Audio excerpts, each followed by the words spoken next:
Quality care is not for sale. Quality care is not for sale. Quality care is not for sale. Not for sale. Quality care. Quality care is not for sale. Obviously, we're fighting for our economic lives over there. We'd like to see it stay public. We read the CGR report, the Center for Governmental Research report, and they had some concerns about the wages and the benefit levels for the employees at the county home. And so in an effort, we did something pretty unorthodox for us, which is to agree to split out a group out of a overall wall-to-wall unit and negotiate separately from them, aside from what we negotiate for the rest of the group. We met with our membership at the county home to get their ideas in terms of what they'd be willing to sacrifice. We drafted up the proposals and we did give them to the county on December 12th. We tried purposely to be conservative, not to overstate the savings. We think there's more savings there in our proposals than what we were able to truly calculate. So we were willing to sit down, roll up our shirt sleeves, and do what we have to do to keep the public nursing home public. And I think it's a tremendous sacrifice on the part of the employees, but that's their commitment to the residents that live there. They know how important it is to keep it public. As part of what we would get out of negotiations, a commitment to keep that as a public nursing home. The bargaining unit is being whittled away by the use of full-time equivalents and not filling permanent vacancies with permanent employees. We try to cut where we could, the sick leave bonus, the uniform allowance. 2 holidays is not an insignificant savings to the county, because not only you're not paying the people for the holiday and not to work, you're not paying the replacement costs for people to come in and fill in for those employees. There's other areas that we're willing to sit down. Sick leave usage is an issue. It's a back-breaking, literally, job.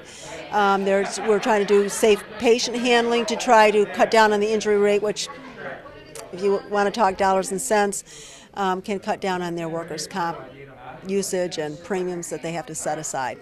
The CGR folks sat down, they showed all their work. When I was in high school, my math teacher always told me, "Penny, show me your work," and I used to do that. And the CGR folks did that as well. No one has called Mr. Edwards out to show, where are you getting your figures that it's $9,000 a day? And he's not obviously offering it because he's got the soundbite that it's costing taxpayer dollars. And he's never been made to stand and deliver. Where you get the figures, what are you basing your comments on? County Executive Greg Edwards says if the home is sold, the profit would be $6.3 million. The Center for Governmental Research, in its 130-page report, says that if the county home is sold for $16.5 million, the profit after legacy costs would only be $680,000. We were hoping that through negotiations we could, flesh all that out and see, because we don't accept what he's saying. It's easy after the Center for Governmental Research did an exhaustive study, analyzed it very well. This was not their first time doing this. They've done this before, so they know what they're doing. And just to stand up and say, their figures are wrong and I'm right, without ever having to explain it. And I think that if you're going to make a drastic decision like this, he ought to have to show what his work is. We all did. It was hard for the workers at the nursing home to make these sacrifices. These are individuals who do a lot of hard work. It's physically demanding. They don't make a lot of money. They are in the lower pay grades in our bargaining unit, but they realize the importance of keeping the county home public. They understand that the residents for whom they care and care a lot about are at risk. And so it was not an easy decision to come to, but they are willing to do what has to be done to keep the county nursing home public.